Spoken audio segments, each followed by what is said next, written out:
Monday marks 1 year since the terror attacks in Israel that left over 1,000 people dead and sparked an ongoing conflict between Israel and Hamas. Thanks for joining us here at 11. I'm John Adams. Today, Jewish groups in Portland are remembering those who have been lost in the fighting over the last year. But there are disagreements over the actions of Israel's military in Gaza and beyond.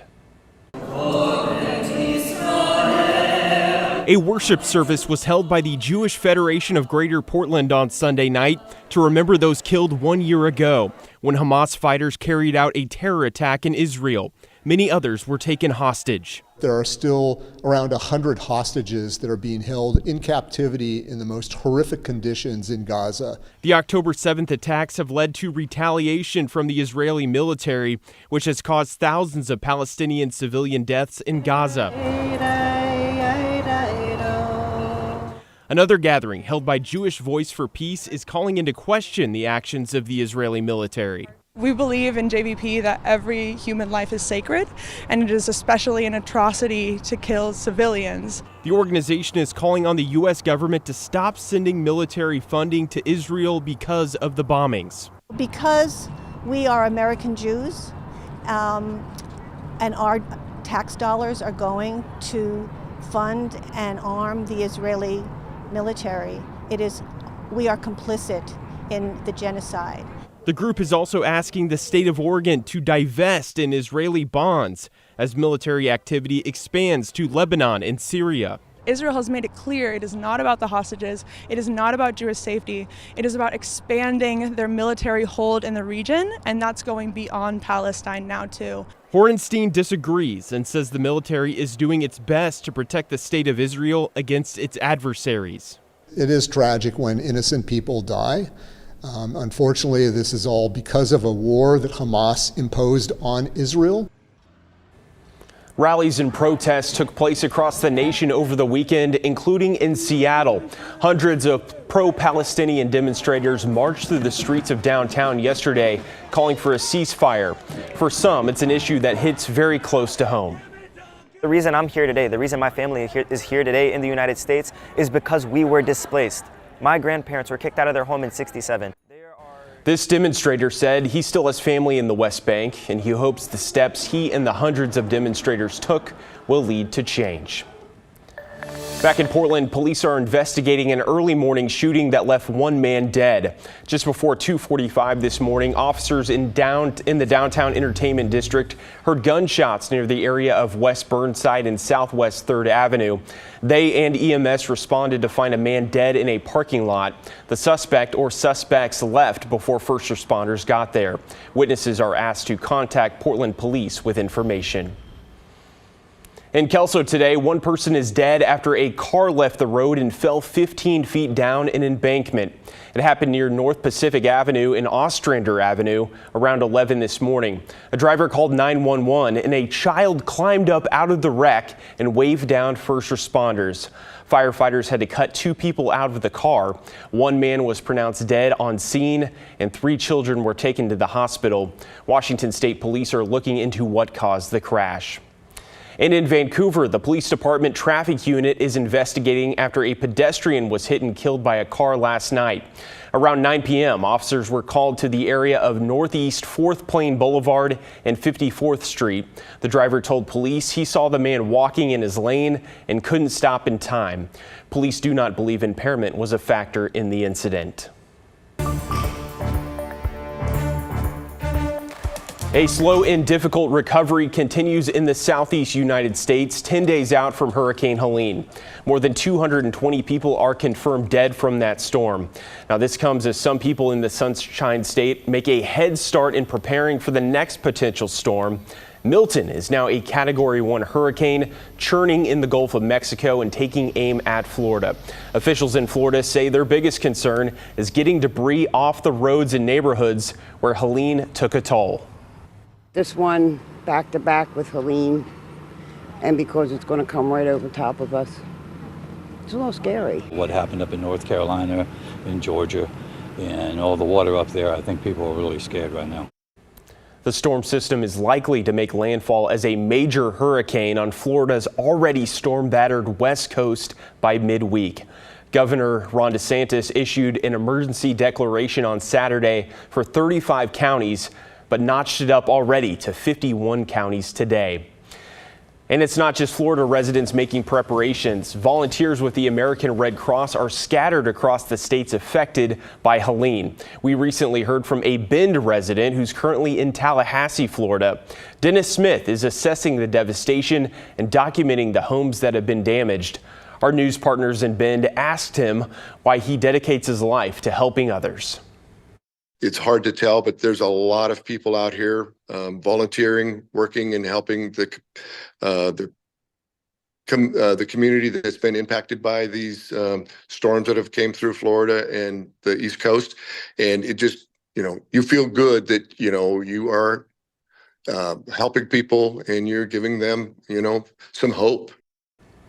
Dennis has been volunteering with the Red Cross for 4 years, having helped with Hurricane Ian 2 years ago. Currently, it's all hands on deck with Helene as volunteers wait to see what Hurricane Milton will bring. And let's bring in meteorologist Joe Ranieri now. Joe, run us through what we know about Milton. Yeah, John, this would be kind of a frightening scenario for people in Florida as well as people throughout parts of the East Coast. So here's a look at the latest track. Right now, it's a Category 1 storm with wind speeds at 90 miles an hour. But by the time it reaches the outer banks of Florida, it could be as big as a Category 4 hurricane. So this is what it looks like by tomorrow. We're looking at a Category 3 storm with 125-mile-per-hour winds. And by basically Tuesday morning, and I should say Tuesday night into Wednesday is when it's expected to make landfall. You can kind of see that cone right there. So a good portion of Florida is going to be under this cone. Lots of watches and warnings along the East Coast, or I should say over in Florida. A lot of models are showing that it's just going to hammer a good portion of parts of Florida all the way down into kind of just north of Miami. But even parts of Miami could be seeing some of these heavy rainfalls. You can kind of see the watches and warnings, that green color. Much of the state of Florida, John, is under a some kind of flood watch, and those watches and warnings will kind of intensify over the next couple of days. As we look at our local forecast, we're looking at gorgeous fall weather heading into tomorrow. Believe it or not, I updated the numbers. We're looking at daytime highs anywhere from the low to the mid 80s by tomorrow. There's a chance we could be looking at record-breaking warmth for October 7th. Now, the record is 85. We're going to get very close to that, and we'll be looking at some cooler conditions heading into Tuesday, but we stay mainly dry a good portion of your work week. And again, those watches and warnings aren't going to be impacting us here. In fact, no watches and warnings out there across the state. We are looking at clear skies from our Pioneer Park building. Temperatures in the upper 50s at this hour. And as we look throughout parts of the metro area right now, we will be seeing some kind of fog develop in a few locations, mainly along the Oregon coast and throughout parts of southwest Washington. So a few locations could be waking up to some dense fog tomorrow morning, but all in all, we are looking at a very nice forecast ahead. I'll break it all down for you in just a few minutes. All right, Joe, thank you. Well, an update to a major water main break in northwest Portland. The City Water Bureau says the section of pipe that broke has been repaired and the water quality is returning to normal across the system. In a release, the Bureau says maintenance and construction crews were able to make the fix and fully restore service in 16 hours. The state of Washington has fined a Camas company for more than $500,000 following the on-site death of one of its workers.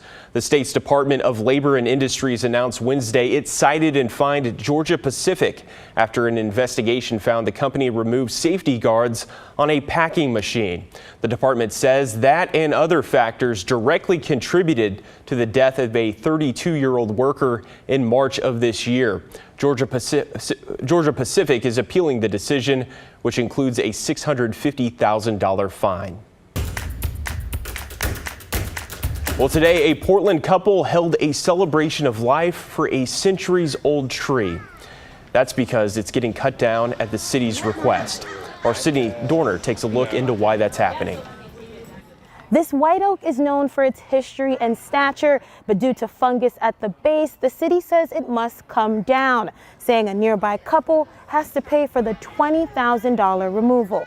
If it already hasn't failed, it's going to fail soon. Patrick and Megan McGill purchased their North Portland home 4 years ago, falling in love with the expansive tree in the front yard. It's provided so much entertainment and life The tree is centuries old, so the McGills weren't surprised to see it had fungus growing at the base when they moved in. The opinions we got from arborists said it could be, it could be good for another 10, 20 years. But the infection spread much quicker than they anticipated, noticing 11 mushrooms this year. Almost a month ago, the city notified them they must sign a contract agreeing to pay for the removal. It's going to cost us $20,000 to remove the tree. The tree is one of over 300 heritage trees recognized by the city for its unique size and historical value. The couple was always aware they would be responsible for the hefty cost. It's our property to take care of, and we're asking our community to enjoy the tree while it's here. Inviting them to a celebration of life get-together this Sunday before the oak tree comes down. As part of their daily strolls, this tree is part of their experience, and there are people who just found out about it and felt compelled to come and share their story or just come and experience it one last time. Others hope the tree scraps will be used to continue its life. They plan to donate this wood to the school across the street to be used for an eco playground. Luckily, family has pitched in to help them cover the costs, wishing the city supplemented homeowners close to heritage trees that don't have this luxury. Because that's part of saving these really big old trees, is that they will at some point come to the end of their life and will need to be removed, and that cost is quite a lot for homeowners. Sydney Dorner, KGW News.